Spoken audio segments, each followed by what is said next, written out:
Hi everybody, it's Nikki here and welcome to a bookish video. Get your pens and papers ready, get your Goodreads up because I have a book haul for you and I think you might want to jot some of these down. Knowing some of my subscribers, you're probably going to add a few more books to your TBR by the end of this video. So let's jump straight into it because there's quite a few books here. 1, 2, 3, 4, 5, 6, 7, 8, 9, 10, 11, 12, 13, 14, 15, 16, 17, 18, 19 books that I brought into my collection throughout the months of March and April. So I'm going to try and bring you a book haul every 2 months. So there's not too many books that I have to go through, but enough books that it makes a reasonable sized video. So starting off first with a kind of, I want to say a non-fiction, but it's a fiction. It's a confusing one. I'm going to put it with my graphic novels and mangas because it's kind of like a picture book. And that is Together by Luke Adam Hawker.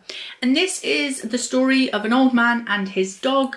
And it says, basically there's a storm brewing that brings sudden change. Follow a man and his dog through the uncertainty that it brings to their lives.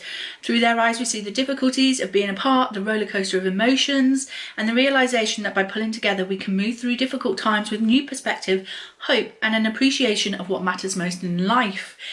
If you're thinking, that sounds familiar, I believe it's a book that's kind of based around the pandemic. So instead of it being a pandemic, it's just a storm, and that is what is keeping everybody apart. And I picked this up because I've been seeing a lot of books about the pandemic that have been to help us through the pandemic and to become sort out our emotions around what's been happening over the last year.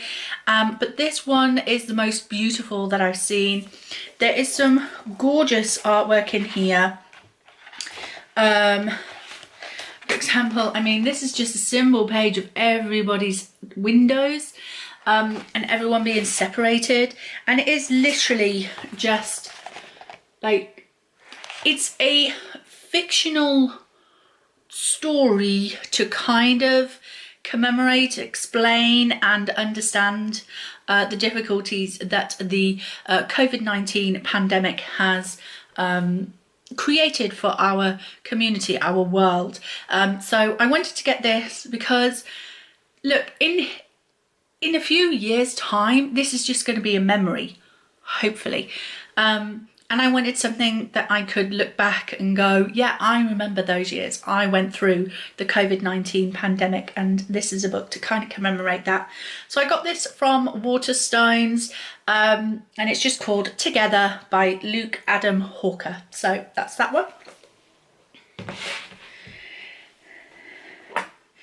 Then let's go through, I have kind of sorted them out by genre. So I've got a couple of classics. So the first one is George Orwell's Animal Farm. This is the Collins Classic Edition. Now I have got to say that when I was younger and I was at college, I performed in Animal Farm. We did the play and I thoroughly enjoyed doing that. And I've also got a graphic novel version of Animal Farm, but I have never ever read the actual book. It is short. I am quite surprised at how short it is. It's less than 100 pages, so it will do for a readathon at some point. But yeah, Animal Farm by George Orwell. I've always wanted to read it. I've had so many memories around this book, but never actually read it. So I finally purchased it.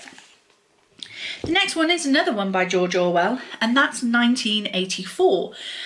So this is kind of like a Big Brother is watching you kind of book. Apparently it was his final novel.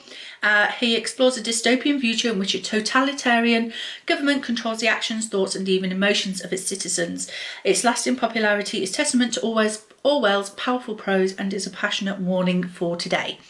Again, one I've never read, so I would like to. And I really like these Collins Classics edition. I don't have many, I only have a few, but now I have a few more.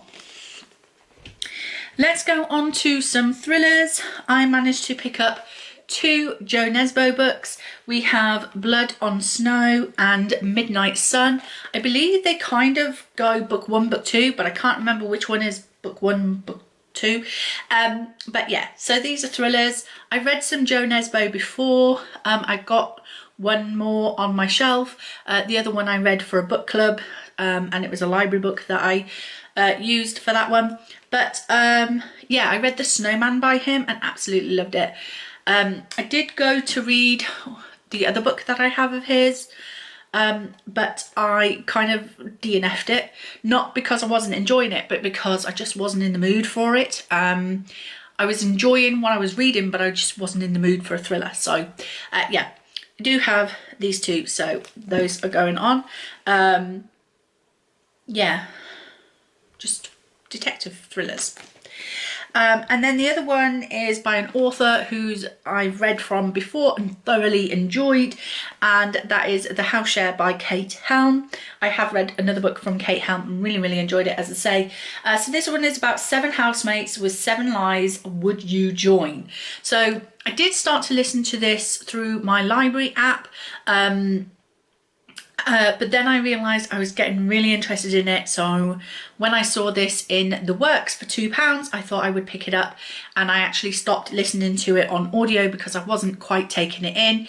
And with thrillers, I feel like you need to read it and really take everything in, otherwise you're just not going to get the twist at the end, you're not going to get the clues that are there throughout. So yeah, I stopped listening to the audiobook and purchased the physical book. So this story starts off with a woman who's looking to rent a house share, and when she turns up, there is kind of like a party interview going on. So lots of people have turned up at the same time for the interview, and it's kind of like a party thing kind of going on. Some young millennials doing it, so but you get the feeling that there is some drama going on in the background with the people who already live in this house. It's kind of like a communal house. So yeah, a shared warehouse, sorry, with luxury accommodation, a rooftop terrace and daily yoga. So yeah, co-living community apparently. So yeah, I stopped the audiobook before things started really get going. So yeah, I'm looking forward to this one. So then let's move on to my only middle grade. Yeah, I only bought 1 middle grade in the 2 months, and that was Amari and the Night Brothers by B.B. Alston. This was getting a lot of buzz in the sort of middle grade community because it apparently is really good. So I purchased it as well. It's got beautiful silver sprayed edges. This is the Waterstones edition, and it's signed by the author as well. So yeah, looking forward to reading this. And it's about a young girl whose brother goes missing, but nobody else is talking about it. And so she kind of is invited for a trial at the Bureau of Supernatural Affairs. And she sees this as her chance to go and save him. Apparently there are mermaids, aliens and magicians, and her roommate is a were-dragon. So as you can probably tell, the buzzword there for me is mermaids. So I'm not expecting a lot of mermaids in it. I think they're just going to be like in the background, extra characters kind of thing. So I'm not putting this on my mermaid shelf, but yeah, it's got mermaids in it, so I had to pick it up. So that's that one. And the majority of them are fantasy, like I need any more fantasy. So let's start off with books that I've got from Fairy Loot. You can see all those beautiful sprayed edges right there. So the Fairy Loot book for March was, oh no, this was March, April, March and April. I haven't had May's book yet. Yeah, so March book, I think this was March's book. This Golden Flame by Emily Victoria. So it's about an orphaned and forced to serve her country's ruling group of scribes. Caris wants nothing more than to find her brother, long ago shipped away, but family bonds don't matter to the scriptorium, whose sole focus is unlocking the magic of an ancient automaton army. So she's searching for her brother. There's an automaton that she discovers, and he helps her to find her brother, I'm assuming. So yeah, I think it's going to have like sci-fi kind of vibes, which is fine by me. I want to read more sci-fi, but it's not really something I really enjoy. But so to have just a touch of it makes me feel a little bit better about, oh, I read a bit of sci-fi this month. Okay, the next Fairy Loot book that I received was The Bright and the Pale. I got this for April, I think. And this one kind of threw me for a loop. Because it's frozen. It's cold one, and April. Sun is shining. So we have a 17-year-old girl called Valeria. She's the only survivors of the freeze. Everyone, including her family, is trapped in an unbreakable sheet of ice, and she basically has to help them, I'm guessing. Yeah, it did kind of throw me for a loop that a Frozen storyline came in April. So this probably will get kept till the winter months to read. But yeah, maybe for Polathon in the future, when Jade does the next Polathon, maybe I might read this for that. So yeah, there's that one. And then the next book from Fairy Loot is not one that came from a book box, but came from their Fairy Loot Trove, which is where they sometimes sell like either special editions or the sequels to books that they've featured in a book box. And so I bought City of Spells by Alexandra Christo from there. This is the second book to Into the Crooked Kingdom, I think it's called. Yeah, and no, that's her mermaid book, isn't it? What's the first one to this one?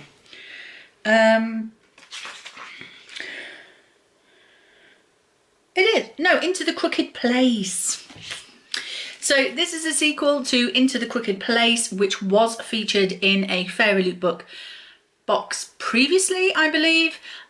So yeah, or they've done a special edition of it, and I purchased that. So then I had to purchase a special edition of the second book. One way or another, I bought this from the Fairy Loot Trove. It is stunning, it is gorgeous.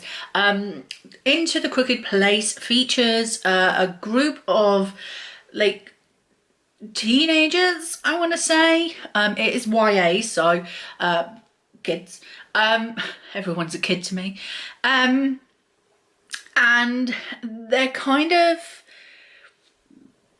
they have skills. They're kind of con artists, I want to say. But then somebody is trying to take over everything and they don't want him to, so they have to go and stop him. So yeah, there was a lot more to it. As I say, look it up on Goodreads. They'll explain it even better. The one thing I do like about this copy though is at the beginning of the book, they've put an all you need to know. So it gives you a little bit of a catch up at the beginning. So like for me, it's been a long time since I read Into the Crooked Place, as if you couldn't guess that already by my weird explanation of the book. So it gives me like a bit of a synopsis of the first book so I can catch up as to what happened and who's still in the story and who isn't in the story anymore because something happened to them in the first story. So I really like that. I really liked that they did that. So yeah, I got that as well. Okay, and on to the fantasy. So first things first, a book that I have already read, which is Starsight, which is book 2 in Brandon Sanderson's, wow, tongue twister, Skyward series. So I already own Skyward and I've read Starsight, but I didn't own it. So I purchased myself a copy. And the same with these two books. And if you don't know what these two are, these are book 2 and 3 of the Shadow and Bone series by Leigh Bardugo, which is the Grishaverse trilogy. Shadow and Bone is currently being shown on Netflix at the moment. Brilliant series, love it. I have read all 3 books. I own the first book, Shadow and Bone, but I needed to pick up the next 2 books because I am planning on a reread of this series. That is after I finished the next book I'm going to show you. But yeah, I needed to pick these up so I could start my reread and have all the books ready. And yes, when I have finished reading this book, then I will start the trilogy. So this is Rule of Wolves by Leigh Bardugo. This is the second book in the King of Scars duology, which is like the 3rd series in the Grishaverse world.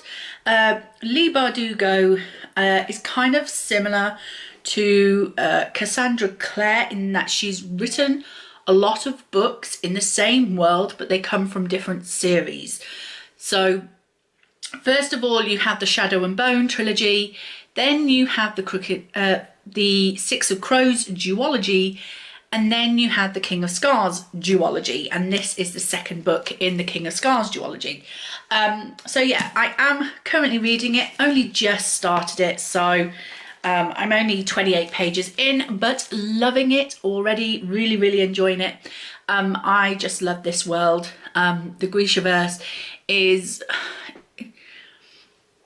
It's kind of based on a Russian kind of world. And there is this giant dark fold that is blighting the country, and there are Grisha who have certain powers, and one young girl discovers she's a sun summoner. So yeah, and she could save the world basically. So yeah, I'm currently reading this and thoroughly enjoying it at the moment. The next book, I don't know whether to put this in as fantasy or horror, but I'm putting it with my fantasy, and that is House of Hollow by Crystal Sutherland. Again, I'm not sure if this is a horror or a fantasy, but it says as Hotkey Books, the publisher. I love it when they do this. They put what's in it, and then they put some like key words in the back. So there's glamour, horror, unraveling clues to, somewhere unknown. So yes, I like it when they do that. It lets me know kind of what to expect in the book. Now, I am not a massive horror fan. However, I've read a couple of fantasy books that have a horror element in them, and I have thoroughly enjoyed them. So I think contemporary horror is just not for me, but fantasy horror I can kind of cope with. So we have a group of sisters who disappeared as children only to reappear a month later with no memory of what happened to them. But then one of them goes missing again, and the other sisters are left to figure out the mystery, but they're not the only ones looking for her. So yeah, some supernaturals going on, but really excited to read this. Probably keep this until sort of October time, maybe read it for Halloween, I don't know. But yeah, just look at that artwork. It's that cover, it just drew me in. I really, really wanted this book. So I purchased that one. And then, okay, so everybody's going on about Blood and Ash by Jennifer L. Armentrout. And I am one of these people. It annoys me that I do this, okay? It annoys me that I do this. If everybody else is going crazy over a particular band or a particular TV show or something like that, I will purposely go out of my way not to like that. It's like I have to buck the trend. However, this woman's writing does intrigue me. And so I bought one of Jennifer L. Armentrout's other books. because everyone's going on about Blood and Ash at the moment. So I didn't want to be like everybody else. I wanted to be different. So I bought her story called Wicked, and this is the first book in a trilogy. Things are about to get wicked in New Orleans. 22-year-old Ivy Morgan isn't your average college student. She and others like her know humans aren't the only thing trolling the French Quarter for fun and for food. Her duty to the Order is her life. After all, 4 years ago, she lost everything at the hands of the creatures she'd sworn to hunt, tearing her world and her heart apart. So I'm guessing vampires, maybe? So yeah, I mean, they're underwater, so I didn't know if maybe mermaids might also be involved. It's wishful thinking, I know. I'm trying to keep the mermaid thought out of my head just because they're underwater. I think it's vampires. Cannot wait to read this. I believe this is indie published, because the publisher is, yeah, doesn't seem to be like an actual publisher. So I believe this is indie published. So yeah, I went for Wicked by Jennifer L. Armentrout because I'm crazy and like to go against what everybody else is doing. However, saying that, I think everybody else has been loving this book. The Lost Apothecary by Sarah Penner. Now, when I was doing, like, at the beginning of the year, I was looking for new releases throughout the year that I could look forward to and put down into my journal as anticipated releases. This was one of them because this one is about a woman. It says, a forgotten history, a secret network of women, a legacy of poison and revenge. Welcome to the Lost Apothecary. So this is based in 18th century London, and a lady who is an apothecary creates poisons to give to her female clients whose husbands or men in their lives have done them wrong. So yes, I'm so excited. Yeah, and it's a beautiful book as well, beautiful thing. So yeah, I picked that one up. And as I say, I've been anticipating that for a long time. The next one is one that I just saw in Waterstones when I was browsing, and gives me, like, I was like, yes, I want that book. And it is The Drowned City by K.J. Maitland. And it says, gunpowder and treason changed England forever, but the tides are turning and revenge runs deep. So I'm getting gunpowder plot storyline here. You know, remember the 5th of November, gunpowder, treason and plot. Well, I have always been interested in Bonfire Night here in the UK because my birthday is 5 days later. So Bonfire Night is really exciting for me because it's less than a week till my birthday. So yeah, so this one, you're in 1606, a year to the day that men were executed for conspiring to blow up the Parliament. And in London, Daniel Pursglove lies in prison waiting to die. But someone comes to him with a job in mind that will free a man of Daniel's skill if he succeeds. So then the storyline takes him to Bristol, which is a hotbed of Catholic spies, and where better for the lone conspirator who evaded arrest to gather allies than in the chaos of a drowned city. So yeah, apparently there's something going on in Bristol, and our main character has to go along and become a spy for the government, I suppose. But yeah, just absolutely stunning, and the hardback is bright yellow. So yeah, I cannot wait to read that one. Very exciting. I might leave this till November and read it around the time that, you know, it's set in. So yeah, very excited for this one. And then last but not least, we have a pre-order that I'd made, and this is Cassandra Clare's Chain of Iron, which is book 2 of the Last Hours series that she is writing for her Shadowhunters series. As I said earlier, Cassandra Clare writes many books, all set in the same world, this shadow hunter world, where the shadow hunters, who are kind of blessed by the angels to hunt demons, and there are downworlders in this world that are the likes of werewolves, vampires, fairies and such like. So yeah, this is a collector's first edition, so it is a hardback. So the design is actually printed onto the hardback. I really like this because when you have like the paper covers, the paper jackets, they can get ripped or worn or, you know, scratched or whatever. So yeah, I really like the design of this. It's so stunning. I now own pretty much every book now that Cassandra Clare has written in the Shadowhunter world, and I'm still making my way through it. Yeah, I think I'm only missing the Shadowhunters Codex. That's the only book that I'm missing. But I have read the Mortal Instruments and I've read the Infernal Devices series. I think next I'm actually going to pick up the Bane Chronicles. So hopefully I can try and fit that onto a TBR very, very soon.